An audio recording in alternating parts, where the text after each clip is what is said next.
10 qodob ama 10 calaamadood oo aad ku ogaan karto wiilka sida dhabta ah kuu jecel. Haddii aad ku aragto wiilka aad la socoto ama haasawa wadaagga aad tihiin 10kan qodob ama 10kan calaamadood, mid ka mid ah ama dhammaantoodaba waa qof si dhab ah kuu jecel ee fadlan ilaasho. Number 1. Goobaha waxbarashada. Haddii aad tihiin wiilka mid isku waxbarasho ama aad iska dhowdihiin, xilli hore ayuu yimaadaa si uu adiga ku arko. Maalinka aad maqan tahayna murug uma dhinna. 2. Gurigiina meel u dhow lagama waayo haddii aad isku xaafad tihiin. Dhowr jeer ayuu aqalkiina hortiisa soo marayaa si uu adiga ku arko. 3. Marnaba ma quursado wiilka wax jecel. Si kastoo gabar yahay wiilka aad u diido, kaama haraayo wuxuu isku dayayaa inuu mar walba qorshe cusub la yimaado si uu adiga ku hanto. 4.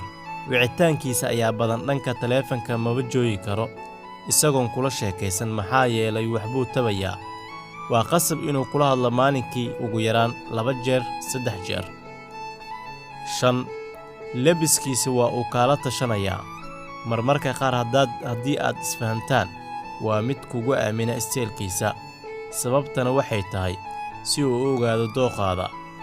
Maalin walbana nooca aad ka hesho ayuu ku soo labisanayaa. 6.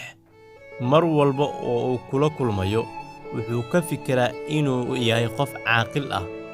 Wuxuu diidaa inuu haasawaha ku fashilmo. Markuu kula sheekaysanayo weji ama si toosa markii aad u wada hadlaysaan. Sidaa darteed baa loo dhahaa ragga inuu caaqil yahay ayay ku fikiraan, halka dumarkana quruxdooda ka fikiraan markii ay la kulmayaan qofka nolol wadaagga ay yihiin. 7. Wiilka sida dhabta ah kuu jecel inta badan waa mid hindhihiisa kaa qaadin, balse badanaa hindhahaada iyo dhoola caddayntaada afkaada ayuu daawadaa oo uu jecel yahay, halka midka jecel haynin ama aanan ku jeclayn ee wixiisa damac iyo rabitaan leh ku eg gabadha ka daawado xubnaheeda kala duwan ama jirka qaybihiisa kale. 8. Farxad uma dhinno. Wiilka marka uu arko gabadha uu jecel yahay oo qoslaysa ama dhoola caddaynaysa.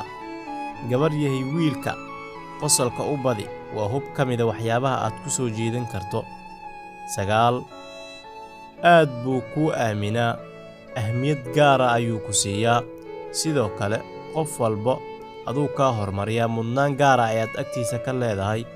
Wuxuu neceb yahay dadka adiga kaa soo horjeeda ama ku dhaleeceeya ama ku bahdila. 10. Wiilka wax jecel 2 mar ayuu beerkiisa badbadaa ama walaac weyn muujiyaa. 1. Marka gabadha jacaylkiisa ogeyn wuu silcaa. Habeenkii badanaa wuxuu ka fikiraa qaabka jacaylkaasi uu ku fahamsiin lahaa, wuuna muusowdaa mararka qaar. Marka 2 ee beerka badbado ama walaac muujiyo, waa marka uu kuu sheeganayo adiga jacaylkiisa.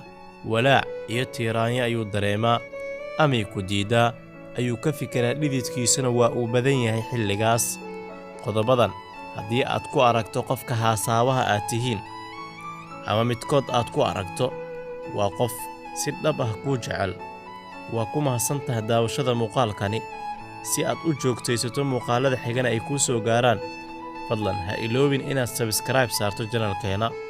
Waana ku mahadsantahay daawashada muuqaalkani.